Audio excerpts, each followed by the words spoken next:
Hello, everyone, and welcome back to the Completing the Shelf channel here on YouTube and possibly your YouTube TV. He is Chris. I am Alex. We are here today to discuss another amazing entry in the Marvel Cinematic Universe. We bring you a movie that can only be described as one of the most unexpected delights in the history of cinema, if not the Marvel Cinematic Universe. We can only talk about one film, and that is a film that still to this day, for me, is one of my favoritist things of all time. It is the 10th movie in the Marvel Cinematic Universe, Guardians of the Galaxy. Guardians of the Galaxy. That is our topic today. Chris, how are you, sir? I am doing great, and you're right. I don't know if you're being too hyperbolic. No. This is a fantastic, I'm not. unexpected film. And I remember going to Hollywood Studios, and they had a little pre-screening thing where Yes. they showed special scenes and extended cut Yes. stuff, and I'm like, oh, whoa! I couldn't wait to see it, and it just blew me away. Oh, The humor, the music, the action. world design, of course the action. We say that every time, but there's something special about Guardians of the Galaxy. Yes, indeed. August 1st, 2014, this film came into our eyelids and into our hearts, starring none other than another frickin' Chris Exactly. Pratt. The Galactic Chris. Yes, the Guardian Chris. We could also go with that. Chris Pratt, Zoe Saldana, Dave Bautista, a.k.a. Batista, from the World Wrestling Entertainment world. Vin Diesel and Bradley Cooper are the headliners within this particular ensemble of Guardians. You also get to see John C. Reilly, Glenn Close, Benicio del Toro, amongst others. Okay, so there has been feedback that has been provided to me from our production staff that they like our Cliff Notes versions of our movie synopses. So without further ado, here is the Cliff Notes version of Guardians of the Galaxy. Human dude grabs a ball, fights evil Oogie Boogie Man and a guy with white eyes, runs away in a super ship, finds a dude with blue face and red hair with a really weird arrow and stuff, and then a raccoon and a tree chase him, and then a green lady chases him. Then they end up in jail where they meet some guy who wants to kill the green lady. They get out of the jail because the raccoon's freaking smart. And then they end up trying to save the universe because whatever they're trying to do kills people because it's just too powerful for one person to hold. Oh, and by the way, we run into some guy named Thanos again who's trying to take over the world. The movie ends with a dance-off, courtesy of Peter Quill, a.k.a. Star-Lord, who wants to just save the world through the power of hip movement. The end. So, See, that was unexpected. Hip movement. yeah, hip movement. Yes, that's the mechanics of that save the day is extraordinary. What are you Extraordinary. doing? I'm dancing. Only a Marvel movie. Only a Marvel movie can do this because they don't take themselves too This seriously. is actually correct. Unlike my character analyses, right? I didn't say that. Now, wait a minute. This was released by Walt Disney Studios Motion Pictures, released in coordination by the production team at Marvel Studios, directed by James Gunn, which is a name we now know and love, of course, because of the Guardians of the Galaxy. He has done other films in the past. This was not his first film, but it certainly has given him a new added sort of lease on life in some ways. His previous credits include Movie 43, the Scooby-Doo movie from 2002, Dawn of the Dead, which was a remake, Super, starring Rainn Wilson, Slither. And I have to point out Scooby-Doo too. Yes, thank you. We would be remiss if we didn't mention Scooby-Doo too. I mean, the reason is that was my first date with my wife. Hey! Thanks, James Gunn. We will not have a podcast about that though. But they lived happily No. ever after, folks. I swear. Well, living. It's Yes, still living happening. happily ever after. You never know. This could go in a time capsule in like 2185. Someone's gonna listen to this and be like, "Wow, human life was weird." Um, they lived happily ever after. I didn't know that was still a thing in 2000s. That's amazing. Um, because they heard about it in like the 20th century. This 21st century thing of living happily ever after. It's still like TBD. So who knows? Yeah. Shall we get into the things that we like?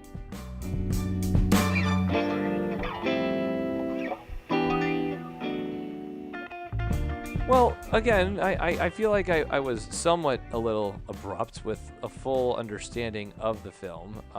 It is truly how Peter Quill does form this uneasy alliance with these extraterrestrial sort of rebels, miscreants, and just folks who don't kind of be the square in the circle mold that everyone wants them to be. And they are just running around the galaxy after stealing an extremely powerful artifact, what comes out to be a sacred stone, of course. One of the Infinity Stones that they're trying to, of course, get to Thanos. Trying to not get to Thanos. That's the idea. Not get to Thanos. That's a bad idea. It's an Infinity Stone, as we mentioned. Gamora knows someone that can hold on to it and make sure it doesn't end up in Thanos' hands, but in the process, Drax, who is part of this consortium, who wants to kill Gamora and is kind of butthurt how things are Well, running out after a bar fight. That and never his happens. family was murdered by Thanos. Well, so yes, he's that is seeking revenge. that is a portion that again he gets all butthurt about things and he goes back to that. Yeah, it's just a very back and forth ping pong movie that balances the misfitness and the humor of having all these different sort of things come together, and it really makes a terrific film. As mentioned, Chris Pratt, Zoe Saldana, Dave Bautista, Vin Diesel, Bradley Cooper, they make up these Guardians of the Galaxy. A human who was abducted by Ravagers and kind of raised by them after his mother passes away in the 80s. Then eventually they run into a raccoon who was genetically modified, and he's got a bodyguard who is a regenerative tree, which that and alone is amazing, and I love that. Peter is, of course, being hunted down by Gamora, who is working under Thanos because she is working for, not Thanos. She is Thanos' quasi-daughter. Ronan, she is working for Ronan, who's Thanos'. It gets complicated there. That's true. But Ronan has sent Gamora to get this Infinity Stone from Star-Lord. Of course, they all get thrown into jail by the Nova Corps, who are essentially the Terran leaders of that galaxy, led by Glenn Close, who does not want a Dalmatian coat, ironically enough. Shout out if you got that one. I wouldn't say they're Terran. They're not human, but they look human. They're humanoid. Yeah. Right? Yeah. I think that's fair. So they get thrown in jail to a place known as the Kiln, where nobody escapes except these folks.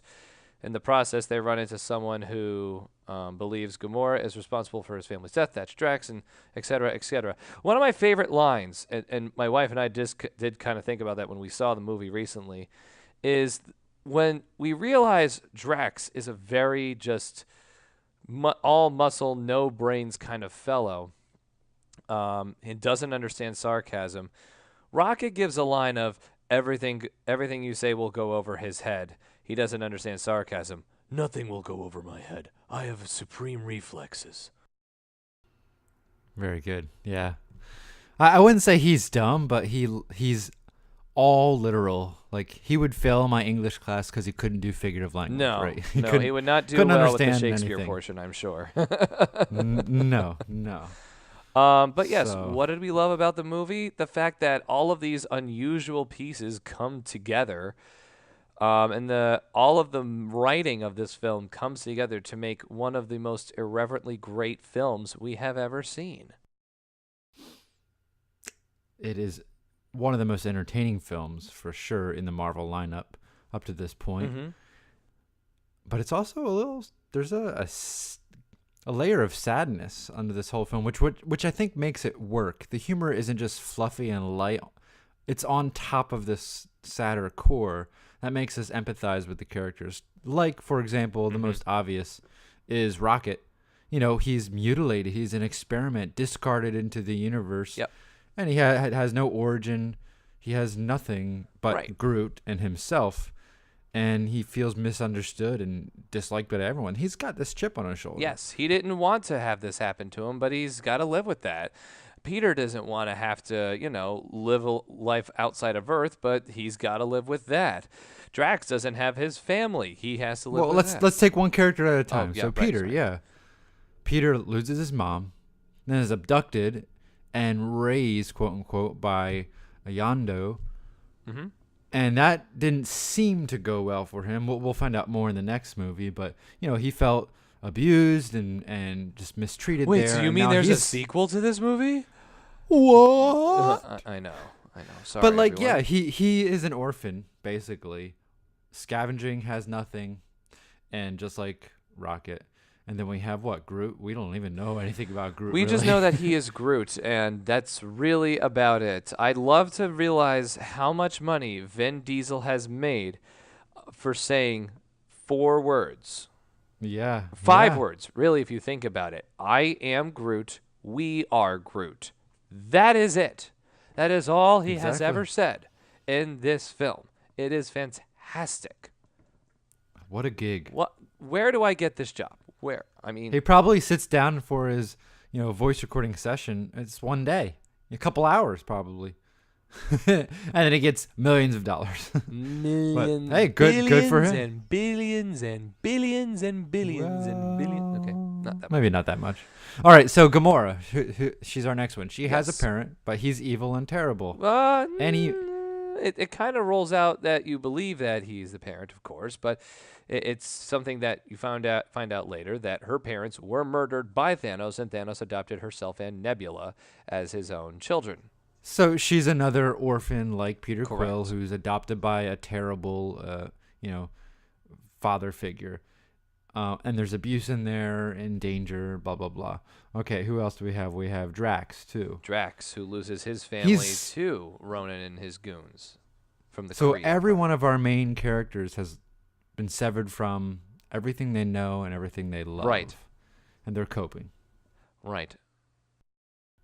Cool. I mean, when we sat down to do this podcast, I was like, gosh, what am I gonna say that has any meat about this film? Because it's really fun, really entertaining. But what Mhm. is it about? Well, maybe it's about found family, right? Yes, They all come together. The friends that you make become your family. I think that's one of the most obvious themes that a lot of us millennials gravitate towards, because we have that mindset of we're finding the friends that we want to make our family, because it feels like there's this trend in the millennial world to move away from the traditional family, and not in the sense that you're moving away from having well, there you go. It's just kind of the whole idea of moving away from the traditional family aspect of being within a few hours range of where your original house existed. We're just kind of going all over the country, all over the world to make our lives a reality. However we decide to do that, we've got these liberties and freedoms within this modern age that allow us to do that our parents and their parents never had the ability to have, unfortunately. So, Well, and it wasn't a trend too. no, you know? not at all. People today don't stay in the same career that they start in the 20s Nope. and stay until they retire. That's just not a thing. So you have to move around. Correct. And yeah, that's interesting. I never thought about that. So this film is about that kind of experience of Yeah, I feel like there's a natural gravitation towards that for a lot of the folks who may have seen this and are still seeing that for the first time in their late teens, early 20 to 30 range sort of ages. Even the 30 to 40 range demographic, if you will, I think gets a huge kick out of a lot of the previous nostalgia of the great soundtrack that comes from this film. yes. I mean, yes. I literally, and to this day, will listen to Awesome Mix Volume 1 just to kind of like feel good and feel awesome. Exactly. Literally to just serve its purpose. I mean, when that opening track plays and he's Yes. in that cave kicking around the animals, it's just amazing. You're like, what is This is fantastic. It's so it's probably mean, but it's one so of, fun. yeah, but it's probably one of the best, most entertaining Yep. scenes in movie history, and it's just a guy dancing to awesome music. But because of the and plundering, context, plundering and dancing all in one. yeah, but the context makes it disjointed, and that makes it funny and entertaining, right? It's this serious sci-fi movie, and then dun dun dun dun dun. dun you know, it's Coming. it's really fun. Love. Sorry, it's not karaoke day on the podcast. I apologize. definitely not. So, do you have anything else that you really loved, like a favorite moment, favorite action beat? You already said a line that you loved. Yes, going back to and there's a lot of Drax one-liners that I always go back to in the bar scene where they're all kind of enjoying the revelry of the beveraging and everything else. You literally get this line from Drax that I could not stop thinking about and still cannot remove myself from. He's looking at everyone, and in the most literal sense of the word, he says, and I quote, "Let us fill our bodies with these liquids." I'm like, that is anything. You don't what. We must use that line the next time we're all hanging Let out. us fill our bodies with these liquids. Yes. So again, there's a lot of terrific one-liners. Going back That's to true.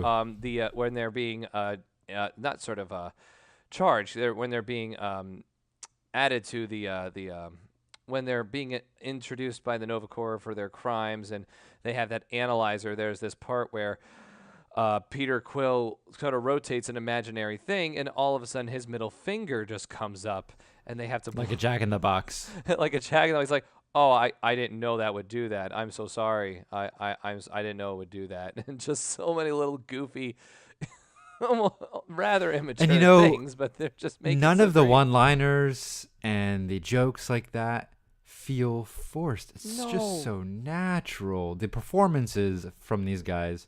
And of course, Gamora or Zoe Saldana is the straight woman, you know. Which seems But strange that- because she's that's like important. the brutal killer in her background, but she's the one that's like the Rock in some ways that kind of grounds everything, which is strange. Well, her darkness, her wound from her parentage, and is on her sleeve, you know. So everyone else is kind of hiding it behind their humor and stuff like that, except for Drax. He's super literal. But you know, these are a fun set of characters. Yes. Visual effects are amazing. Again, we it don't. takes We're beating the dead horse, but if we've run into a Marvel movie that doesn't add up to that quotient of amazing visualization and visual effects, we'll let you know. Trust us. We'll point that out right out of the bat. yeah, it's like the original Star Wars trilogy look paired with some original Star Trek.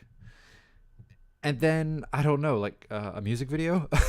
Right, I don't- and the classic comic book visualization of things you do not normally see, that kind of all wraps it together in a nice little bow. So, And the amazing thing about this is no one has heard of the Guardians of the Galaxy prior to this. Unless you read the comics, and I was a comic reader at this time. Right. I never really heard of them very much at all.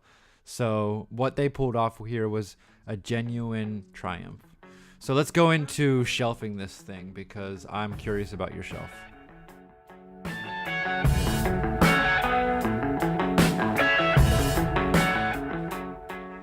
well, we did kind of have a few episodes back a kind of a breakthrough for us, or for at least myself, finally putting something on the top shelf. You put on Avengers and Iron Man 3. Now, I think I only put one of the two on there. I think I actually left Avengers on the second shelf. We'll have to look back on the thing, but yeah, I definitely put I'm pretty Iron sure Man. it was first shelf. I might have put both. I may have put one of the two on the top shelf. I can't say that I did both, but you've been keeping track of this better than I have, so I believe you. I believe you. This is a top shelf film for me. I kind of alluded to it at the beginning without giving it away, but this still holds up as one of my most favoriteest things. When just kind of thinking back on the movie, I was it was just one of those things that one of my fellow groomsmen, outside of yourself, Matt, and I had gone to see together, and we just kind of fell in love with everything we had seen there. Hi, Matt. Yes. Hi, Matt. How you doing, Sparty? Okay. Yeah, Sparty's going through some things. We'll talk about that later. But yeah, it was just so impressionable on us because it was such a different and just uniquely profound segment away from Captain America, Thor, Iron Man, Hulk, all those things that made up the Avengers. But this is a stepping stone, literally and punitively. Get it? Punitively, not punitively. Sorry, that was bad English. You're right. That was good. That was good. Oh, okay. Yeah, but punitively leading towards the steps towards this Infinity War where we have one of the sacred Infinity Stones. A stepping Infinity Stone. Yes, because we got introduced to one of them that Loki was walking around with. Yep, you can Groot that out. But yeah, you see that finally introduced, and they're like, oh, wait, there's another one. Woo, we're going to get more of these. I believe this is the Power Stone. I believe so, yes. So you're rating it top shelf. I have got another one on my top shelf now with Guardians of the Galaxy. It's getting crowded. I mean, it's 2.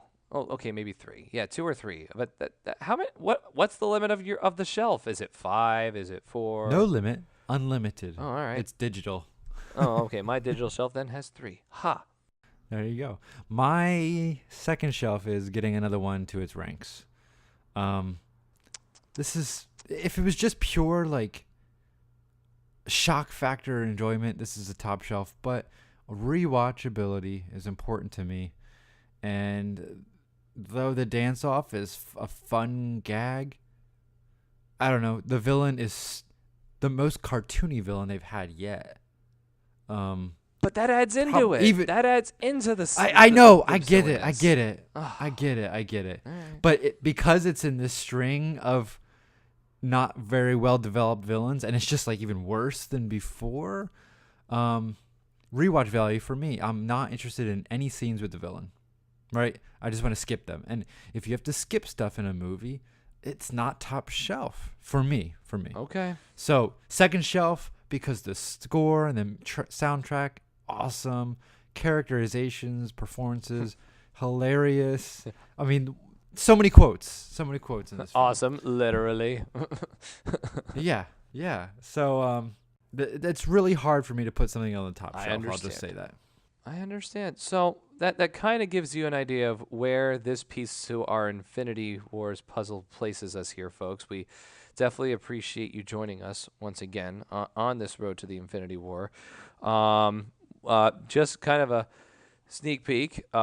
This is coming out right after, or right around, if not on or after, right around St. Patrick's. So that we might have put another one out before St. Patrick's, but we want to continue to celebrate St. Patrick in a very special way. Let us fill our bodies with these liquids. That's what you usually should have done on St. Patrick's. So we ask you to continue to do so, of course. I like this. I want another. Crash. Yes. But yes. That's a great scene from Thor. Feedback is always appreciated. Leave some in the comments below. Leave some in the comments in our other social mediums like our Facebook page, Completing the Shelf. Or also our Twitters. He's at Shelf Nerds. I'm at Alex_Salvo. But we thank you for joining us here on the Infinity War, and we hope to see you real soon.